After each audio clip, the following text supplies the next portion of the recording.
السلام علیکم ورحمۃ اللہ وبرکاتہ۔ الحمد للہ رب العالمین والصلاة والسلام علی سید الانبیاء والمرسلین وبعد۔ معزز سامعین کرام، اللہ سبحانہ و تعالیٰ کے فضل اور احسان کے ساتھ ہم الحمدللہ جامع خادم الحرمین الشریفین کی 10ویں ویڈیو بنا رہے ہیں۔ جی، ہم اس آپشن پر تھے، غریب الحدیث پر۔ یہ پچھلی ویڈیو میں کچھ اس کے حوالے سے بتایا تھا، یہاں میں مزید بتا دوں کہ یہاں سے آپ جو ہے وہ دیکھ سکتے ہیں 2 کتابیں ہیں جن سے ان کو لیا گیا ہے الفاظ کو۔ جس مرضی کتاب پر کلک کر کے وہ الفاظ دیکھ سکتے ہیں۔ جو الفاظ نیلے ہوئے ہیں ان الفاظ کا ہی آپ معنی دیکھ سکتے ہیں۔ جی، تو اس سے اگلا آپشن ہے جی ہمارے پاس شرح کا۔ تو یہ میں آپ کو بتا دوں کہ ہر کتاب کی شرح نہیں ہے یا ہر حدیث کی شرح نہیں ہے، بلکہ جو معروف کتابیں ہیں شروحات کی، جیسے کہ آپ کتب میں الکتب الخدمیہ میں دیکھ سکتے ہیں، جو شروح کی کتابیں ہیں وہ یہ ہیں جی۔ تحفۃ الباری ہے، منہاج ہے، اور المعبود ہے، تحفۃ الاحوذی ہے۔ تو یہ آپ یہاں سے دیکھ سکتے ہیں جو کتابیں شروح کی ہیں۔ تو یہ جی ہمارے سامنے فتح الباری آ گئی ہے۔ اسی طرح عمدۃ القاری بھی ہے، المنہاج بھی ہے اور المفہم بھی ہے۔ تو ان سب کتابوں میں یہ حدیث موجود ہے۔ حالانکہ المنہاج جو ہے یہ بھی صحیح مسلم کی شرح ہے اور المفہم بھی صحیح مسلم کی شرح ہے، لیکن ان دونوں میں بھی آپ اس حدیث کی شرح پڑھ سکتے ہیں، اور اس کی وجہ یہ ہے کہ یہ حدیث ان کتابوں میں بھی ہے، اور یہ بھی اس مکتبے کا بہت ہی اہم آپشن ہے۔ کسی بھی مکتبے میں اب تک میں نے ایسا نہیں دیکھا کہ وہ کسی حدیث کی شرح دیکھتے ہوئے وہ باقی جو موجود کتابیں ہیں ان میں بھی یہ دکھا دے کہ فلاں کتاب میں یہ حدیث ہے تو فلاں جو شرح ہے اس کو بھی پیش کر دے۔ تو یہاں آپ دیکھ سکتے ہیں کہ نہ صرف اس نے صحیح بخاری کی شروحات کو دکھایا ہے، بلکہ صحیح مسلم کی بھی شروحات کو دکھایا ہے، کیونکہ یہ حدیث صحیح مسلم میں بھی ہے۔ یہاں پر کسی پر بھی کلک کر سکتے ہیں آپ۔ تو اس سے اگلا ہمارا آپشن ہے جی الربط الموضوعی۔ یہ اس مکتبے کا بہت اہم آپشن ہے۔ یہاں سے ہم نے دیکھا تھا شجرہ الربط الموضوعی۔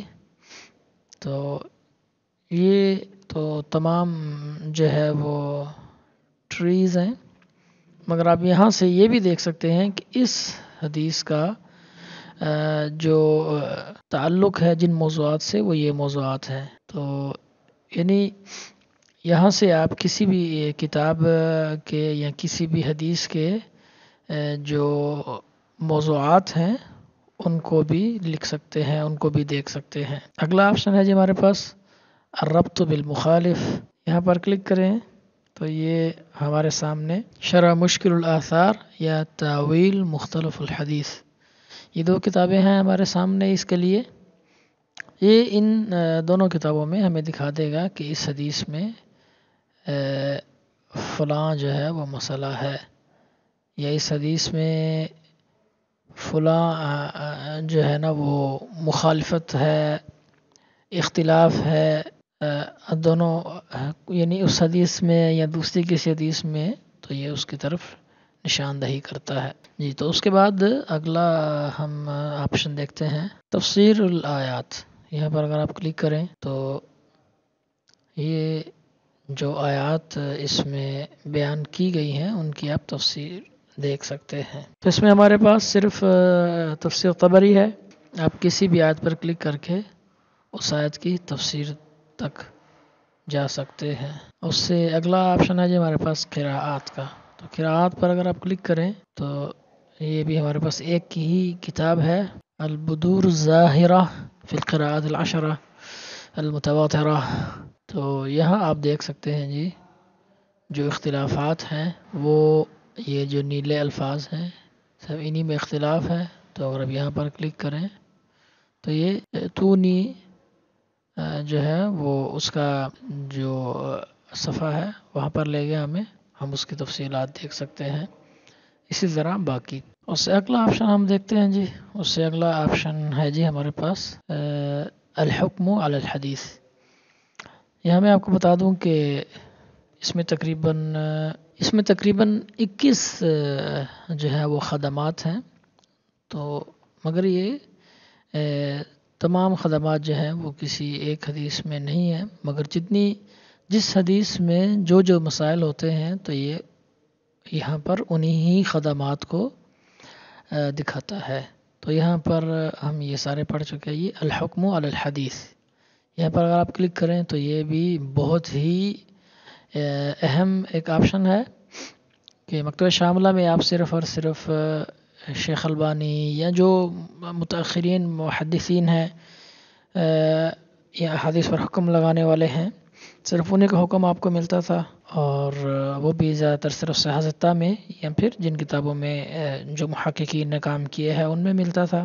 پھر جو جوامع الکلم ہے اس میں ہمیں حکم نہیں ملتا تھا کسی شیخ کا، یعنی ویسے تو وہ ہم دیکھ سکتے تھے کہ اس حدیث کا کیا حکم ہے، لیکن کسی عالم دین کا اس میں باقاعدہ حکم نہیں تھا۔ اس کا جو ہے وہ مکتبے کا فائدہ سب سے بڑا یہ ہے کہ یہ جو متقدمین علماء ہیں ان کے احکام دکھا رہا ہے، یہاں سے آپ ان کے احکام دیکھ سکتے ہیں۔